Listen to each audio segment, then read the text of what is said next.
Are you a morning person, someone who's up at the crack of dawn, ready to get started with your day? Or are you, like me, a night owl, someone who prefers to stay up late and really hates waking up early for school or for work? If so, you probably realize that your internal rhythms are sometimes out of sync with the rhythms of the external world.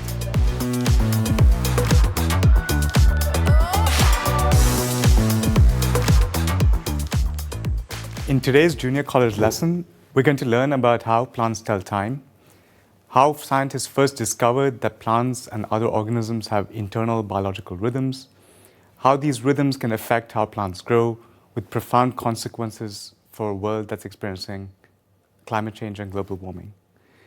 Today, our story begins nearly 300 years ago in 1729 with the work of French scientist Jean-Jacques Desmarins, who was particularly fascinated with a particular plant, the mimosa plant. Now, for those of you who haven't seen the mimosa plant before, its behavior has actually fascinated biologists for a very long time. And that's because, as you can see on the screen, this plant's leaves are extremely mobile. As soon as they are touched by humans or by disturbances of the air, the leaves move and close in response to the external environment. But Desmarins was actually fascinated with a different aspect of the behavior of this particular plant and its leaves. What he'd noticed was that the movement of these leaves actually followed the presence or absence of the sun, which meant that when you grew these plants under very controlled environments, the way that Desmarins did, he grew these plants in a controlled growth chamber with the lights on for a particular time period and then the lights off for a particular time period, to very accurately simulate a day-night cycle. He observed that during the daytime, the plant's leaves would always remain open, and then they would close on their own, even without anyone touching them during the night. Now, this isn't very strange behavior. This is actually very common in nature. And if any of you are keen gardeners or houseplants of your own, you probably noticed this kind of behavior of plants in your own houses. Here, for example, is a very common houseplant, the prayer plant. And you can see that the leaves move spontaneously as the plant moves from day to night and night to day. And this kind of movement of the leaves of this plant actually makes a kind of intuitive sense, because if you imagine, the leaves need to open during the daytime so that the plant has the most surface area available to capture the solar energy and then drive photosynthesis. And it makes sense that it would close at night in order to try and conserve water and energy. But the reason that we're talking about Desmarins' work today, nearly 300 years later, is that he questioned the simple assumption that the movement of the leaves actually follows the presence or absence of light. He decided to test this idea. He wanted to test the assumption that the leaves of plants like mimosa move in response to light rather than independent of it. And the way he did this was he performed the same experiment. He grew plants under these day-night cycles, and he decided to plot out the openness of the mimosa plant's leaves against time. And as expected, during the normal day-night cycle, the leaves would open during the day and then close at night. But then he took this experiment one step further. Instead of continuing to grow these plants under these day-night cycles, he decided to keep the plants in a room that was kept dark for multiple days on end.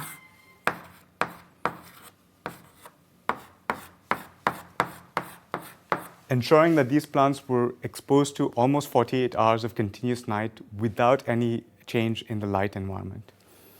This meant that if the plant's leaves were moving actually in response to the presence of light, in this experiment, the leaves should remain closed even as you move into the constant night, because the leaves do not get exposed to the sunlight and do not need to open in order to capture solar energy.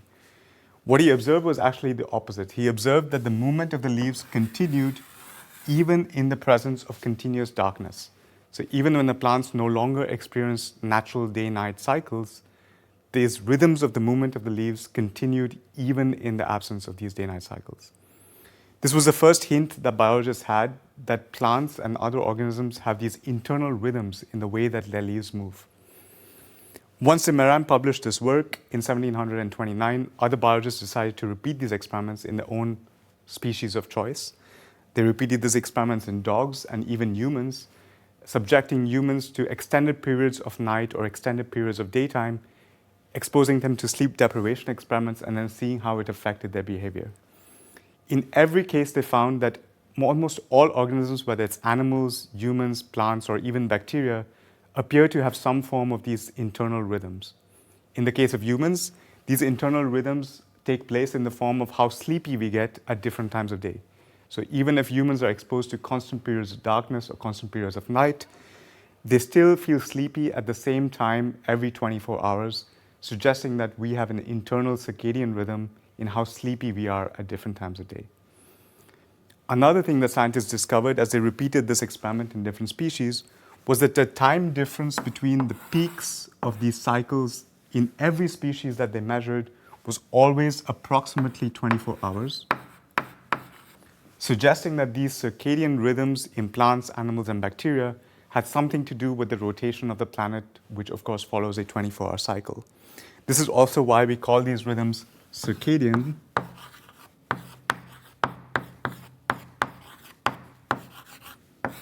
or approximately a day, circa dial. So these circadian rhythms were then discovered in many different species. They're conserved across evolution. Different species at different points in evolution all show these circadian rhythms.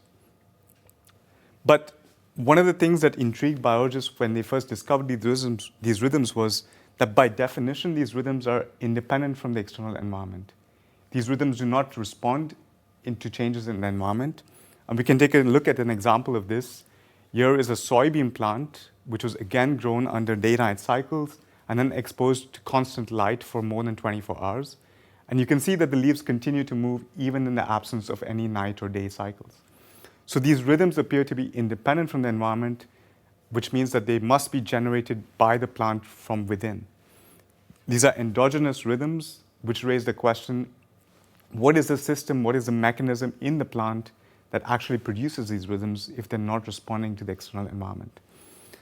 Now, whenever biologists come across traits like these in species that we study, traits that are internal, endogenous, inherent in ourselves, we tend to think of these traits as being genetically encoded. So we say that most of these circadian rhythms that we've studied are genetically encoded.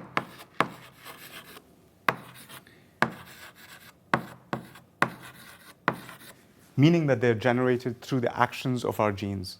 They're products of our DNA sequence. Now, we are all familiar with genes, and you might be familiar with genes and the fact that they have a role to play in the color of your eyes, the color of your hair, or whether you're colorblind or you have a particular disease. So how can genes produce something as dynamic, as changeable as these dynamic circadian rhythms? How can the actions of genes produce something that's so repeatable, so precise, and so dynamic in nature?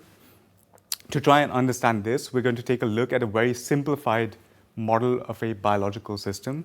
Now, you know that most plants, animals, and humans have hundreds to thousands or tens of thousands of genes. But let's consider a much more simple system where we are only looking at 3 different genes. And we will try to look at how the actions of 3 genes can produce this kind of very dynamic behavior in a plant.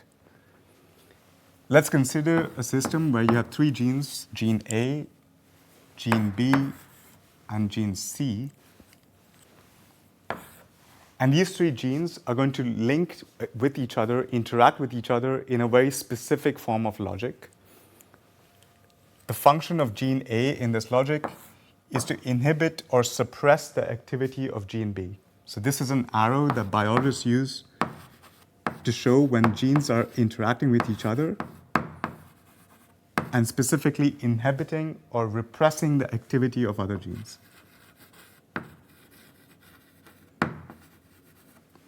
So in this case, gene A is inhibiting the action of gene B.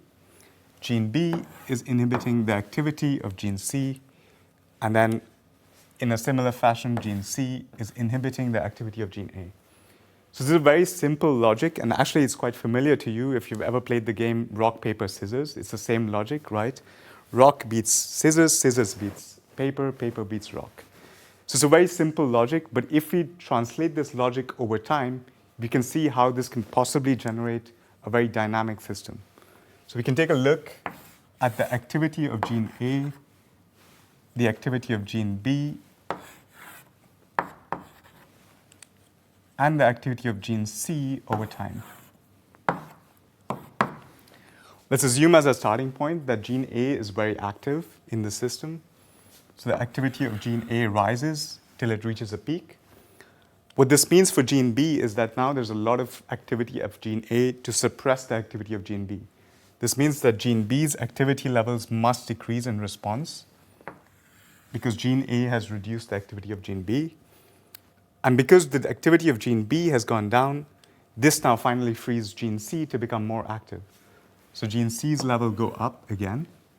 And because gene C is now becoming more active, its function is to inhibit gene A, which means that gene A becomes inactive. And now if you just repeat this for one more cycle, you can see that this very simple system of three genes linked together in a very specific logic can actually produce oscillations in the activity of each of the genes that are present in this system. So this kind of a network is what we call in biology an oscillator.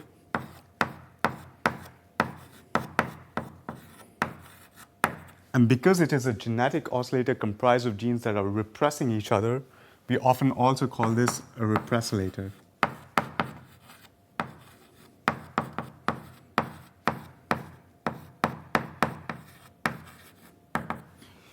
Now, this simple repressilator, if the time it takes for this cycle to complete is approximately 24 hours, you can see that the oscillations produced by this repressilator are actually a circadian rhythm.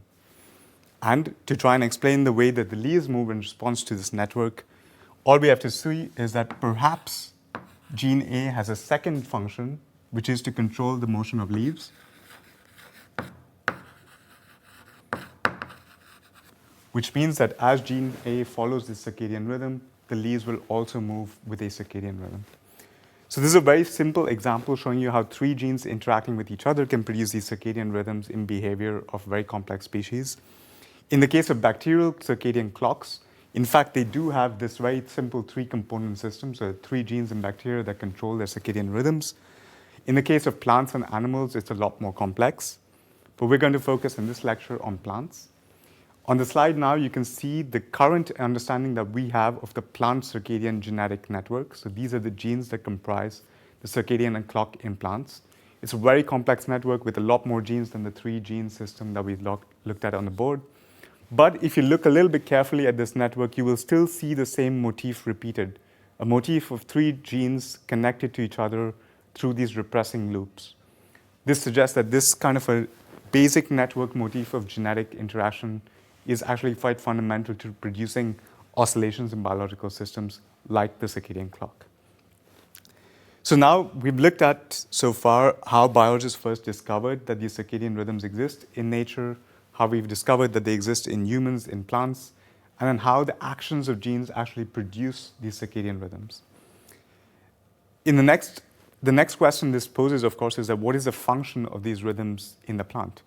We have seen that these rhythms appear to be quite independent of the environment, so they are not really responding to the environment. But of course, like any circadian clock or any clock, the function of a clock must be to measure something. And so one of the possible outcomes would be that this system is required by plants and animals in order to measure some facet of the external world, of the external environment. Now, when you think of a plant, it's a species that's rooted in place, right? It's a special type of organism on the planet that cannot move in response to the environment. It's stuck in a particular location. And so it must adapt its biology to any external change in the environment. It cannot hide, it cannot run away from changes in the external world. And in the case of the plant, one of the biggest changes in the external environment that a plant must adapt to throughout its life is the fact that on this planet, seasons change the length of a day and the length of a night. Right, so if you're a plant that requires to bloom in the summer or in the winter, the plant must have some way of measuring how long a day is in order to know whether it's winter or summer. And we know that there are specific plants, for example, plants like soybean, which is a short day plant. It's a plant that prefers to flower when the days get shorter than a particular period.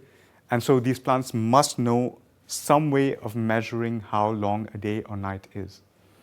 So this is the second concept we're going to talk about in today's lecture, which is called photoperiodism.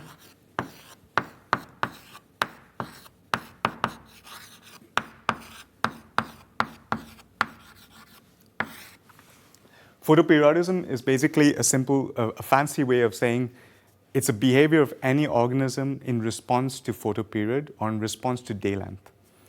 Some examples that you might be familiar with are bears, for example. They go into hibernation at specific times of the year. Some birds decide to migrate at specific times of the year depending on the length of the day, which indicates which season it is. And of course, in the case of plants like we mentioned, plants like soybean, rice, maize, these are plants that flower at specific times of the year. In the case of soybean, it decides to flower when the days get shorter than 12 hours in length. But of course, this raises the question, how does the soybean know when it's 12 hours of day length, right? Now, one of the things that biologists do when we come across phenomena like this that we don't really have an explanation for, where we see something that looks interesting, the fact that soybean plants flower at a very specific time of year, but we have no explanation for how they do this, we decide to come up with models. These are just conceptual frameworks that help us come up with new questions and new experiments to test the validity of these models. So today we're going to take a look at two different models that could possibly explain how plants like soybean can measure the length of a day. The first one is the most simple model that was developed as soon as biologists started realizing that plants have these really precise measurements of day length. This model is called the hourglass model.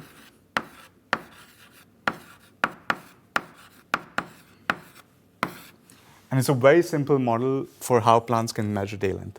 All this model says is that must be some molecule in the plant. We can call this molecule P just for simplicity. And this molecule, during daytime, starts accumulating in response to light. So we can assume, for example, a very long summer day of 16 hours light and 8 hours dark. This molecule rises during the day and keeps getting produced during the daytime. And then at night, this molecule decreases and gets degraded in the plant at night. The next thing the model says is that, of course, when the day length shifts, so we can assume a winter day,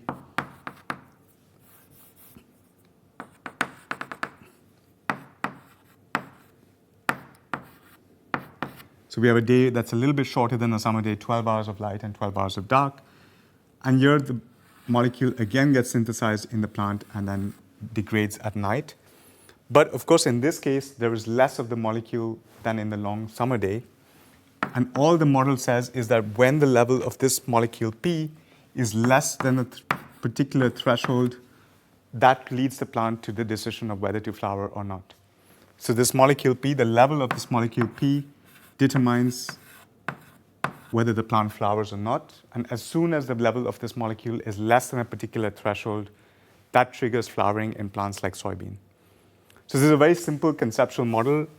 It only requires the presence of a single molecule that's responsive to light. We know that, in fact, in plants there are many molecules that respond to light. So it makes a lot of intuitive sense that this model would be accurate and would reflect how plants work. But one of the things with models is that you always have to test their validity. You always have to do an experiment to prove whether or not the model is valid. And this is, in fact, what two scientists did in 1958, so quite a few years after the initial discovery of the circadian clock. Two scientists, Hamner and Nanda, at the University of Iowa in the United States, performed a really elegant experiment that's still done today in many labs around the world. This is what they did. What they reasoned was, if this hourglass model is correct and the level of this molecule P just needs to fall below a particular threshold to trigger flowering, let's say you reduce the length of the day even further. Now you have a very short day, only 8 hours of light and 16 hours of darkness. Now you have even less of this molecule P, it's still less than the particular threshold required to flower, which means that even in these extremely short days, the plant should flower approximately the same way as it does in this case. In order to test this, they performed the experiment that you see on the screen right now, where they basically exposed plants to the same length of light, but they just extended the period of darkness longer and longer and longer. So very similar to the initial experiment of Demera, but just taking it one step further, extending the period of night every 6 hours in different conditions. And then they monitored how much time or how many flowers are produced by the soybean plant when it's grown under these different conditions. Now, according to the hourglass model, there should be no difference in any of these conditions because in all of these cases, the length of the day is equally short. And so there's the level of this hypothetical molecule P is still below the critical threshold and you still have equal flowering. But what Hamner and Nanda observed was quite surprising. What they observed was that the flowers actually followed a circadian rhythm. So when the plants were grown under extended periods of night, there were different numbers of flowers every 24 hours. So when the plants received a much more extended period of night, suddenly they had a lot more flowers. Then they had lower and lower flowers with even more extended periods of night until the next 24-hour period when they again produced way more flowers than before. This suggested that this particular very simple hourglass threshold model of photoperiodism was incorrect. It was not able to capture or predict the results of their experiment.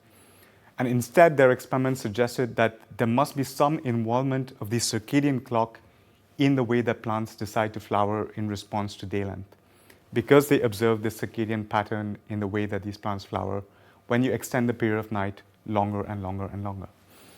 It's really striking that in the figure, if you look at the two peaks, they always differ by 24 hours, which is exactly what you expect from a circadian rhythm. So in response to this experiment, scientists developed another model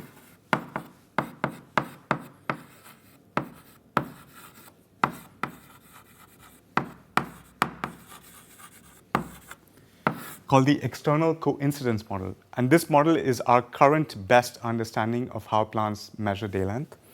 What this model says is quite simple. It says that when you consider long summer days or short winter days, in both of these cases, the circadian rhythm of the plant remains constant, right? So in both of these cases,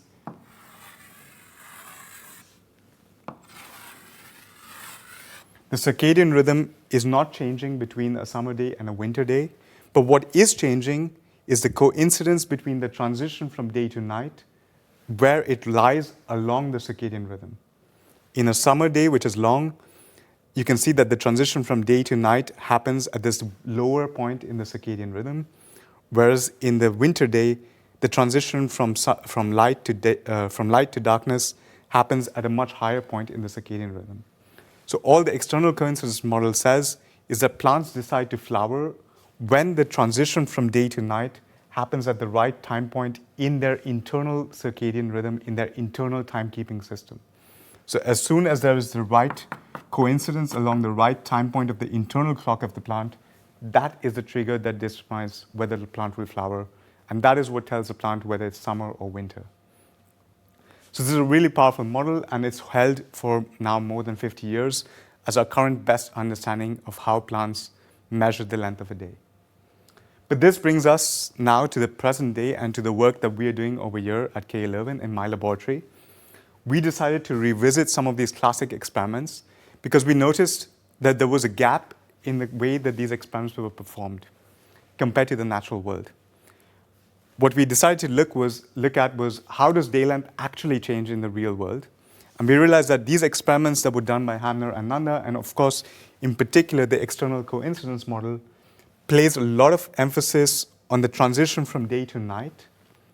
But in all of the experiments that had been done before, in these laboratory experiments, people had grown plants where they switched on the light during the day and then immediately switched them off at night. There was no natural transition from day to night in any of these previous experiments. But if you look at nature and if you look at the real world, day length does not change so dramatically from day to day or from season to season. We know that when you look at the way day length changes between latitudes or across seasons, at different latitudes, you can have differences in the way that the length of a day changes. For example, we know that in Kenya, you have almost the same length of day, whether you're in summer or winter. But another facet of the length of a day also changes between latitudes and between seasons, which is the duration of twilight. So how long it takes the sun to cross the horizon, or to put it another way, how long it takes for light to go from 0 intensity in the night to 100% intensity during the day, also changes on the planet, whether you're in summer, whether you're in winter, whether you're at the equator, or whether you're at the poles. So none of these previous experiments in photoperiodism and circadian biology had actually simulated what impact this could have on the way that plants flower. The fact that the transitions from day to night, which are extremely important in the external coincidence model, do not really happen as abruptly as they have been simulated in previous experiments. So we performed a very simple experiment. We simply grew plants under different periods of twilight. So if you look at this graph, we basically simulated different lengths of twilight. So you can see the dawn ramp and the dusk ramp in the light intensity that we simulated on the plant. Another thing we were really careful about, if you look at the graph carefully, is that the area under each curve is identical, which means that the total number of photons that the plants received in these different experiments were constant, which means we were really isolating the effect of twilight and not how much light that the plants received throughout the day. And then we decided to see what happens to the plant when we grow them under these very controlled environments and very controlled periods of twilight. What we found was a bit surprising. We found that the twilight length is actually quite important to plants. Plants really care about how long the duration of dawn and dusk is. When you look at the plant, which is grown under 0 minutes of twilight, so no twilight or a very artificial condition where you just switch on the light and switch off the light at the day and night transitions, these plants flower extremely quickly compared to plants that are experiencing more than 90 minutes of twilight, or twilight that more accurately reflects twilight closer to the poles. This suggests that plants actually respond to twilight as well as photoperiod as the two main drivers of changes in day length across different seasons and across different latitudes. We also went one step further. We decided to check whether the circadian clock is also involved in the response to twilight length. And here we found that when we grew plants that had a non-functional clock gene, so we took one of these genes in the circadian clock of plants and we disrupted it so that the plant no longer had a functioning internal rhythm, these plants were unable to see twilight. For them, there was no difference between a long dawn and long dusk, or no dawn and no dusk. So they were completely blind to the presence of twilight, suggesting that circadian clocks or clock genes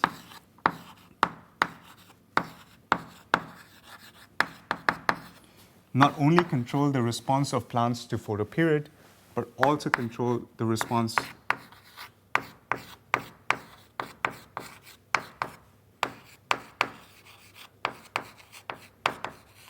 to twilight length. Now, at the outset of today's lecture, I promised that I would come back to a bigger topic, which is the way in which all of this fundamental research really impacts agriculture and in a world suffering from climate change. And this is really one of the key motivations behind all of our research. When we look at the planet right now, we have a planet suffering unprecedented rates of population growth. One way to visualize this is to imagine that over the next 50 years, we will have to produce as much food as has been consumed over our entire human history. So if you add up every calorie of food that's being eaten by humans going back to the last 10,000 years, that's how much food we need to produce in the next 50 years without, of course, causing even more environmental degradation to the planet. This is a key challenge that drives our work. But of course, this challenge is more complicated and more difficult due to the impacts of climate change. And I think one of the most underestimated impacts of climate change on agriculture is that climate change and global warming doesn't only affect how plants grow, but it also affects where plants can grow better. We know this from previous work. On the slide, you can see a picture from a study published in 2020, where scientists mapped where different major crops like wheat, soybean, rice, and maize were grown around on the planet over the last 40 years, so going from 1970 to 2010. And what they found was that as the planet heated up, the places around the world where these crops were grown were moving away from the equator. So in Europe, for example, over the last 40 years, the production of wheat has shifted northwards in response to climate change. In soybean production in Brazil, for example, has moved southwards away from the equator in response to climate change. This means that because the tropical latitudes are getting too hot to support food production needs to shift towards northern latitudes and southern latitudes away from the equator. But of course, the plants that we grow, the plant varieties that we have adapted and bred over the last 100 years are not adapted to grow in really high latitudes and really low latitudes. And this leads us to the question, what are these changes, what are the changes in the environment that plants must experience as they cross latitudes, as we move these plants from the really warm and hot tropical latitudes to cooler latitudes in the north that can still support efficient agricultural production? These plants must adapt to things that they haven't seen before. One of these is, of course, temperature. We know that temperature decreases by latitude. Northern latitudes have lower temperatures overall. But of course, every latitude is going to experience global warming and increases in temperature. Another fact is, of course, that when you go across latitudes, you see more seasonality. The more farther you are away from the equator, the greater the change in the length of a day from one day to the next, the greater the difference in the length of a day from summer to winter, the further you go away from the equator. And that's something we need to adapt our plants for. And we also need to adapt our plants for the changes in the length of twilight that happens when you cross latitudes. At the equator, you have very short dawns and dusks. You have only 15 to 20 minutes of dawn and dusk. Whereas here in Belgium, you can have up to an hour of dawn and dusk. And at the Arctic Circle, you have even longer than that. And none of the plant varieties that we have right now are well adapted to grow in these extreme latitudes like we need them to with climate change and global warming. So what our lab is doing at the moment is using all of this understanding that we have of fundamental biology in how plants perceive photoperiod, the seasons, and twilight length. And we're making a big bet that these circadian clock genes that really control how plants respond to twilight as well as photoperiod might be key to creating plants that are better adapted for growth in northern latitudes. The way we are doing this is a very simple pipeline. We're taking these circadian clock genes. We've identified what the analogs of this simple system are in plants. We're changing their DNA sequences using genetic engineering approaches using CRISPR-Cas9, for example, changing the DNA sequence of these clock genes to try and alter the way that they function, so not completely disrupt the circadian rhythm of plants, but change the circadian rhythm enough that these plants are able to adapt to changes in photoperiod and changes in twilight. And then we want to take these genetically engineered clock genes and test how they function at different points on the planet so that we can find exactly the DNA mutation or change required in these genes to take the plant successfully from the equator to the North Pole, for example. Of course, it would be extremely implausible or impractical to take plants that are engineered in the lab and then grow them all over the planet for this experiment. So we've actually engineered in the lab controlled growth environments where we can accurately simulate day length and seasons at different latitudes.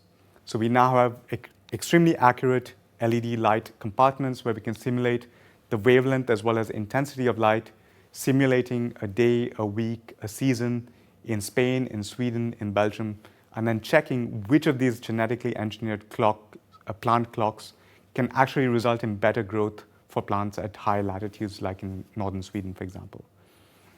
And then, of course, once we have these selected plants, when we have plants with the right version of the circadian clock, we can then move these circadian clocks into the crop varieties of our choice, into crops like wheat, soybean, barley, tomato, to hopefully finally arrive at crop varieties that are adapted for these new latitudes. So to summarize today's lecture, we first looked at how humans discovered that these internal circadian rhythms exist. We learned about how these rhythms can be generated through the actions of genetic networks like these repressolator networks. And then we looked at our current understanding of how plants adapt and respond to photoperiod through the external coincidence model. And at the end, I showed you some of the work we're doing on how clock genes are involved in twilight sensing and how this can be used to adapt plants for future agriculture, especially with global warming.